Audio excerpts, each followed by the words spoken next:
नमो नमः. मी दया जोशी. संस्कृत अध्ययन या युट्यूब चॅनलवर आपल्या सगळ्यांचं स्वागत. आज आपण पाहणार आहोत इयत्ता 8वीचा द्वितीय घटक वर्णानाम संवाद. बघा, वयम सर्वे स्वराः. आता इथे सगळे स्वर तुम्हाला दिलेले आहेत. अ आ इ ई उ उ रु रु ऋ ए ऐ ओ औ. तर ते काय म्हणतात सगळेजण? आम्ही सगळेजण स्वर आहोत. रु ऋ ऋ एते अपि स्वराः एव. आणि हे सगळे काय आहेत? स्वरच आहेत. ऋग्वेदः ऋषी आदीनाम शब्दानाम अग्रस्थाने ऋ इति स्वर. आणि ऋग्वेद ऋषी या स्वरांच्या या सगळ्या शब्दांच्या अग्रस्थानी म्हणजे अगदी सुरुवातीला ऋ हा स्वर आहे. त्यानंतर अनुस्वार दाखवला आहे बघा. तो काय म्हणतो? अहम अनुस्वार. मी कोण आहे? अनुस्वार. अहम तू स्वरानाम आश्रयेनैव तिष्ठामि. आणि मी तर स्वरांच्या आश्रयानेच थांबतो. किम मम उच्चारणम कर्तुम इच्छसी. काय माझं उच्चारण तुम्हाला करायचं आहे का? अनुस्वार म्हणतो माझं उच्चारण तुम्हाला करायचं आहे का? तर ही वद अम आम इम इति. अर्थात आपण ज्या वेळेला कुठल्याही स्वराचं उच्चारण करतो तर ते एखाद्या स्वरांच्या साह्याने आपल्याला करावं लागतं. फक्त अनुस्वाराचं उच्चारण आपण करू शकत नाही. आणि म्हणूनच इथं दिलेलं आहे अम. अ वरती अनुस्वार देऊन आपण अम, आ वरती दिला तर आम आणि ई वरती अनुस्वार दिला तर इम असं त्याचं उच्चारण होणार आहे. त्यानंतर बघा, अहम विसर्ग. हो, विसर्ग काय म्हणतो? की मी कोण आहे? विसर्ग आहे. मम अपि उच्चारणम स्वरैही सह भवती. आणि माझं उच्चारण सुद्धा स्वरांच्या सोबत होतं. यदि माम वक्तुम इच्छसी. जर बोलण्याची तुम्हाला इच्छा असेल तर वद अह इहि उहु इति.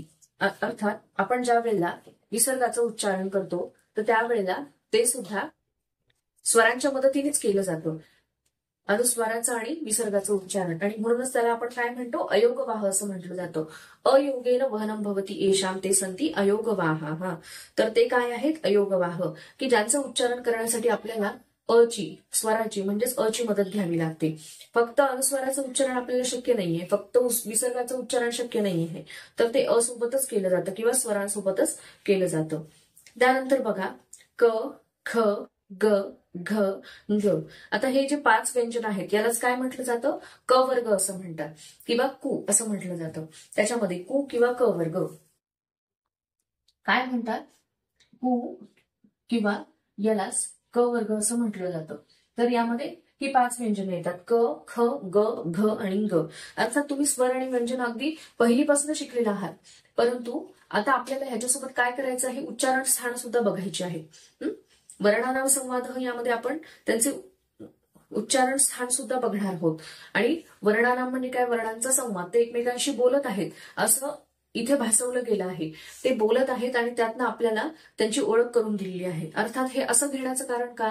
कारण ज्या वेळेला आपण व्याकरण शिकतो तेव्हा ते खूप क्लिष्ट वाटतं, पण असं जेव्हा आपण शिकत आहोत तेव्हा त्यामधनं आपल्याला मजा येते आणि प्रत्येक गोष्ट ही आपल्याला अगदी सहज आणि सोपी वाटते. आणि म्हणून अशा प्रकारे या संवादात्मक रूपातनं आपल्याला ते शिकवण्याचा प्रयत्न केलेला आहे. बघा, आता ही व्यंजनं, क वर्गातली व्यंजनं काय म्हणतात? वयम व्यंजनानी. आम्ही कोण आहोत? व्यंजन आहोत. वयम सर्वे सहोदराः. आणि आम्ही सगळेजण कोण आहोत? भाऊ बंध एकमेकांचे. क वर्गीय. आम्ही क वर्गीय आहोत. कारण ह्या क वर्गामध्ये सगळ्यात पहिलं व्यंजन कोणतं आहे? क आहे. आणि म्हणूनच त्या नावाने तो वर्ग ओळखला जातो. त्याला क वर्ग असं म्हटलं जातं. अस्माकम उच्चारणम कंठे भवती. आणि आमचं उच्चारण कशातनं होतं? कंठामधनं. आणि म्हणूनच अतः वयम कंठ्याः. म्हणून आम्हाला काय म्हटलेलं आहे? कंठ्याः. त्यानंतर जे आहे च छ ज झ ज. तर यालाच काय म्हटलं जातं? चू किंवा च वर्ग. च छ ज झ ज. च छ ज झ यांना. तर बघा, वयम अपि सहोदराः. आम्ही सुद्धा एकमेकांचे सहोदरच आहोत, बंधूच आहोत. च वर्गीय. आणि आम्ही कोण आहोत? च वर्गीय.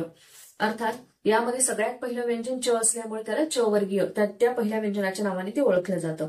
अस्माकम उच्चारण स्थानमस्ति तालु. आणि आमचं उच्चारण स्थान काय आहे? तर तालु. अतः वयम तालव्यः. आणि म्हणून आम्ही कोण आहोत? तर तालव्य आहोत. त्यानंतर ट ठ ड ढ ण. तर याला पण काय म्हटलं जातं? वयम खलु ट वर्गीय. तर आम्ही कोण आहोत? ट वर्गीय. टू यालाच काय म्हटलं? तर टू किंवा ट वर्ग. तर बघा, अस्माकम उच्चारण स्थानम वर्तते मूर्धा. आमचं उच्चारण स्थान काय आहे? मूर्धा. अतः वयम मूर्धन्याः. म्हणून आम्ही कोण आहोत? मूर्धन्य. त थ द ध न. तर यालाच काय म्हटलं जातं? टू किंवा त वर्ग. तू किंवा त वर्ग असं म्हटलं जातं. तर वयम त वर्गीय, आम्ही कोण आहोत? त वर्गीय आहोत. वयम दंत्या, आम्ही दंत्य आहोत. आमचं उच्चारण त, थ, द. बघा, जीभ आणि खालचे जे दात आहेत त्याला स्पर्श होऊन यांचं उच्चारण होतंय, म्हणून यांना काय म्हटलेलं आहे? दंत्या. आता आपण यापूर्वी क वर्गाचं स्थान बघितलं, ते कोण होते? कंठ्या. आता यांचं उच्चारण कुठनं केलं जातं? कंठातनं, आणि म्हणून त्याला आपण कंठ्या असं म्हटलं जातं. त्यानंतर च वर्ग जो आहे तर याचं उच्चारण तालू आहे. तालू म्हणजे ही जो मूर्धा, हा जो आतला वरचा भाग आहे त्याच्या अलीकडचा जो भाग आहे त्याला तालू म्हटलं जातं. तर याचं उच्चारण स्थान काय आहे? तालू आहे. त्यानंतर ट वर्गाचं उच्चारण स्थान काय आहे? मूर्धा, म्हणजे हा वरचा भाग, याला मूर्धा असं म्हटलं जातं. मूर्धा म्हणजे डोक्याला सगळ्यात वरचा भाग असतो त्याला सुद्धा मूर्धा म्हटलं जातं, आणि हा आतला जो भाग आहे आपल्या तोंडामधला याला सुद्धा मूर्धा असं म्हटलं जातं. तर ट वर्गाचं उच्चारण स्थान आहे मूर्धा. त्यानंतर त वर्गाचं उच्चारण स्थान काय आहे? तर ते आहे दंत्या.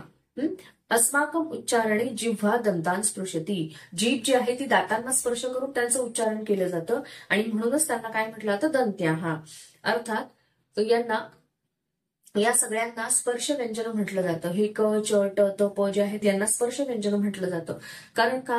कारण आपलं इंटरनल जे सगळे ऑर्गन्स आहेत, दात आहे, जीभ आहे, तालू आहे, मूर्धा आहे, तर जीभ ह्या तालू, मूर्धा, दात या सगळ्यांना, ओठांना, जीभ ओठाला स्पर्श करून ही सगळी व्यंजनं बाहेर पडतात, आणि म्हणून यांना स्पर्श व्यंजनं म्हटले जातात. म्हणजे स्पर्श होऊन ही व्यंजनं बाहेर पडतात, त्यांचं उच्चारण केलं जातं.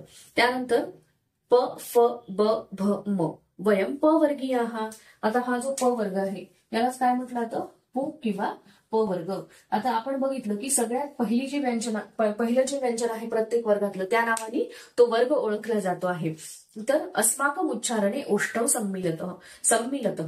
आणि आमचं ज्या वेळेला उच्चारण होतं, प वर्ग काय म्हणतो की आमचं जेव्हा उच्चारण होतं त्यावेळेला ओठांना लागतात दोन्ही पण. जसं की बघा, प, फ, ब, भ, म. वयम खलु ओष्ठ्या. आणि म्हणून यांना काय म्हटलं जातं? ओष्ठ्य. त्यानंतर य काय म्हणतो? अहम तालव्य. मी कोण आहे? तालव्य आहे. म्हणजे माझं उच्चारण कुठलं केलं जातं? तर जीभ तालूला स्पर्श करून. त्यानंतर र काय म्हणतो? अहम मूर्धन्य. मी कोण आहे? मूर्धन्य. कारण का? कारण माझं उच्चारण कसं केलं जातं? तर जीभ मूर्धेला स्पर्श करून. त्यानंतर ल काय म्हणतो? अहम दंत्य. मी कोण आहे? दंत्य आहे. कारण का?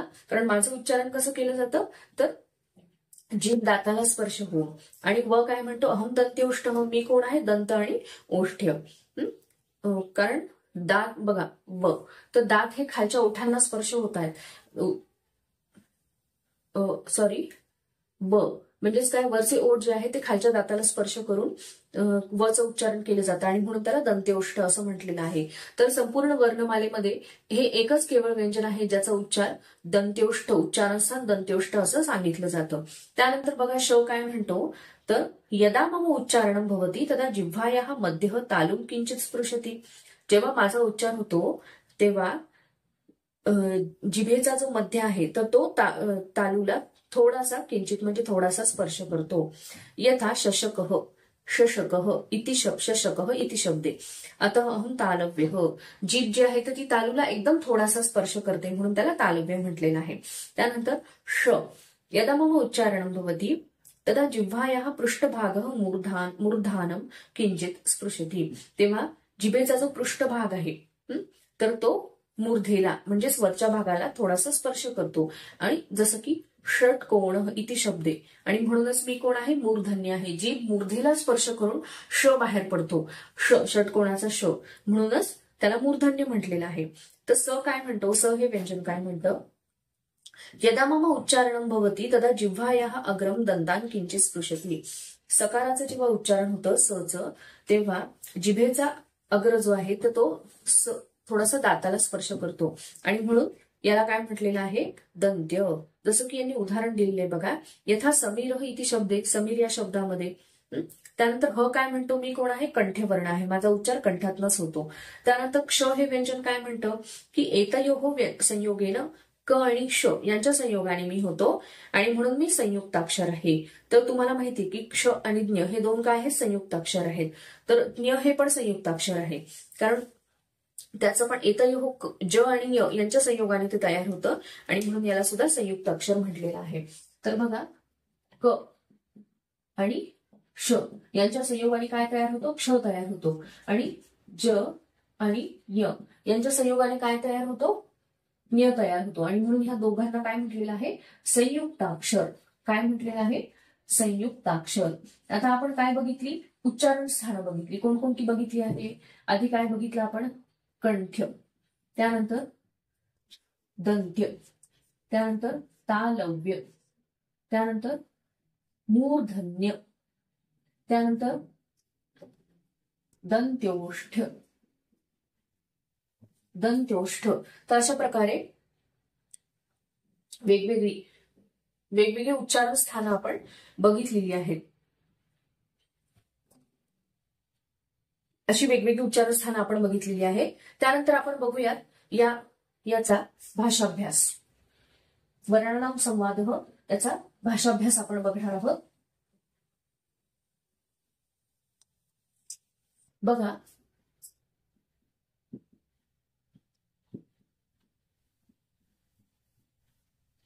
यामध्ये दिलेला आहे. पहिला प्रश्न आहे तालिकाम पूरयेत. काय आहे पहिला प्रश्न? तालिकाम पूरयेत. बघा, यामध्ये ऱ्हस्व स्वर दिलेला आहे आणि त्याचा दीर्घ स्वर. ऱ्हस्व आणि दीर्घ. तर यामध्ये काही ठिकाणी ऱ्हस्व स्वर दिलेले, काही ठिकाणी दीर्घ स्वर. बघा, अ याचा ऱ्हस्व स्वर काय आहे? आ. त्यानंतर इकडे दिलेला आहे ई, हा दीर्घ स्वर दिलेला आहे, तर त्याचा ऱ्हस्व स्वर काय आहे? ई.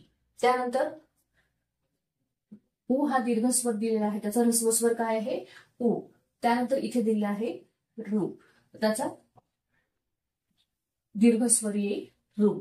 त्यानंतर पुढचा प्रश्न जो आहे तो आहे अधोदत्तेषु वर्गेषु योग्यम वर्णम लिखत. यामध्ये आपल्याला आता आपण जी वर्ग बघितली आहेत तीच वर्ग दिलेली आहेत आणि त्यामध्ये त्याचं अनुनासिक जे आहे शेवटचं व्यंजन, तर ते आपल्याला तिथे घ्यायचं आहे. बघा, अधोदत्तेषु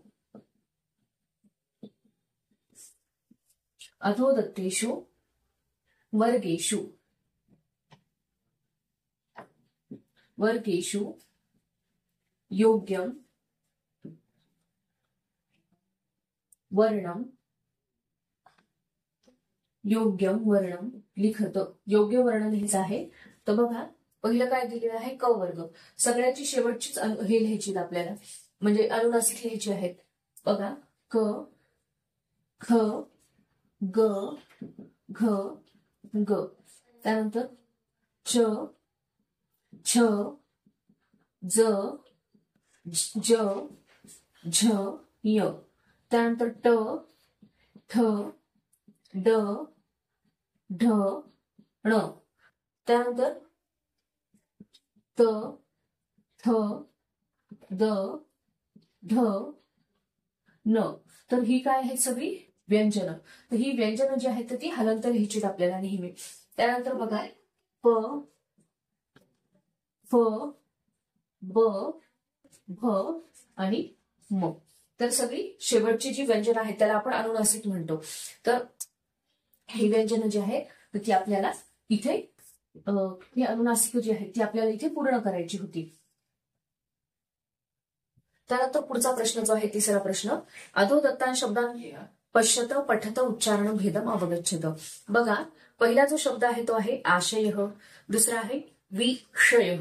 श आधी शहामृगाचा श आहे, नंतर षटकोणाचा, म्हणून तो श असं उच्चारण करणार. त्यानंतर मशक, मूषक, त्यानंतर सकल, शकल. बघा, समूहेतरम वर्णम चिनुत. चौथा प्रश्न आहे समूहेतरम वर्णम चिनुत. वेगळं काय आहे ते त्यामध्ये बघायचं आहे. बघा, पहिला जो आहे त्यामध्ये काय काय आहे? क, ख, ग, क, ख, ग, ग आणि ठ. तर वेगळं कोणतं येईल? हे ठ वेगळं येईल, हे यामधलं नाही आहे. त्यानंतर दुसरं जे आहे त्यामध्ये प, छ, त्यानंतर फ, नंतर दिलेलं आहे म आणि भ. तर हे सगळे प, फ, ब, भ म हे सगळे, छ हे वेगळे हे यामधलं नाहीये. त्यानंतर तिसरं जे आहे ते आहे ई ए उ, क्ष आणि ओ. ई ए उ, त्यानंतर क्ष आणि ओ. तर यामध्ये हे सगळे काय आहेत, स्वर आहेत. फक्त क्ष हे व्यंजन असल्यामुळे ते वेगळं होईल. त्यानंतर चौथं जे आहे ते आहे बघा न ध थ, न ध थ च आणि त. यामध्ये त थ द ध न. फक्त च हे यामध्ये वेगळे, हे या वर्गामध्ये येत नाही म्हणून च हा वेगळा येईल. त्यानंतर बघा प्रश्न 5वा जो आहे तो आहे शुद्धम शब्दम चिनुत. शुद्धम शब्दम, शुद्धम शब्दम चिनुत. तर यामध्ये काय येईल बघा, पहिलं जो आहे त्यामध्ये काय येईल, रुचा. त्यानंतर दुसरं यामध्ये शुद्ध येईल पृथ्वी,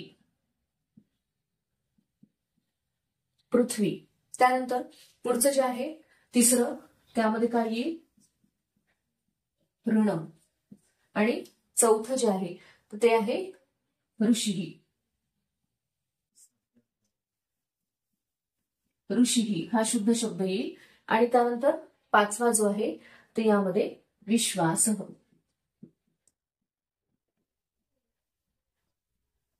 विश्वास. त्यानंतर बघा प्रश्न 6वा जो आहे शब्दकोशी ज्ञानम क्षमा इति शब्दद्वयम अन्विष्यत. तुमच्या शाळेमध्ये शब्दकोश असेल तर त्यामध्ये ज्ञानम आणि क्षमा हे 2 शब्द जे आहेत ते शोधायचे आहेत. त्यानंतर बघा अनुपठत म्हणजे माझ्या मागोमाग म्हणायचे सगळे शब्द. देव, मालाः, कविः, नदीः, मतिः, भानुः, धेनुः, देवैः, नद्योः, मतेः, गौः. बघा आधी जो ह्रस्व स्वर किंवा दीर्घ स्वर आहे त्याचं उच्चारण आधी करायचं आहे. त्यानंतर विसर्गाचं उच्चारण करायचं आहे.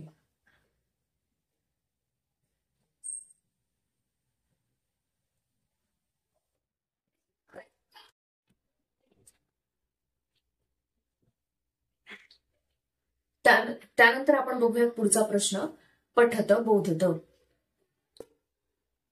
मंजुषायां लिखितानां शब्दानां रु अक्षरेण प्रारंभः भवति अन्विष्यत लिखत.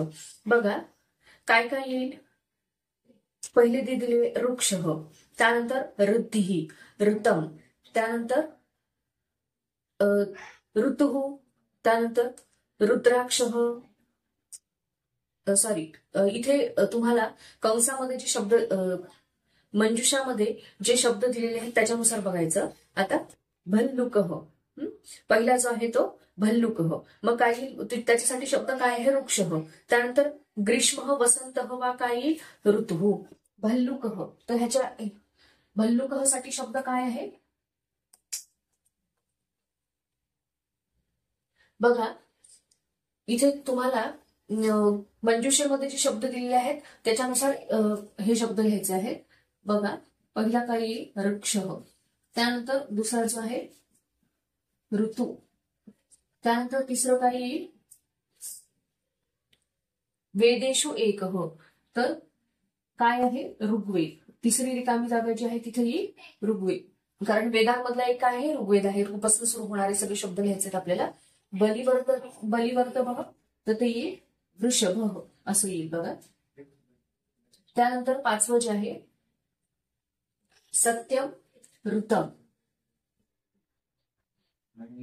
सत्यम ऋतम. त्यानंतर 6वं जे आहे अन्यस्मात् स्वीकृतम धनम, त्याला काय म्हटलं जातं, ऋणम, ऋणम. त्यानंतर 7वी रिकामी जागा काय आहे, समृद्धी वैभवम, तर त्याचं काही वृद्धी, वृद्धी किंवा वृद्धी असं म्हणतात त्याला. ठीक आहे. चला तर आपला वर्णानाम संवाद त्याचा भाषाभ्यास पण इथे संपलेला आहे. माझा जर व्हिडिओ तुम्हाला आवडला असेल तर लाईक करा, शेअर करा आणि माझ्या युट्यूब चॅनलला सबस्क्राईब करा. धन्यवाद.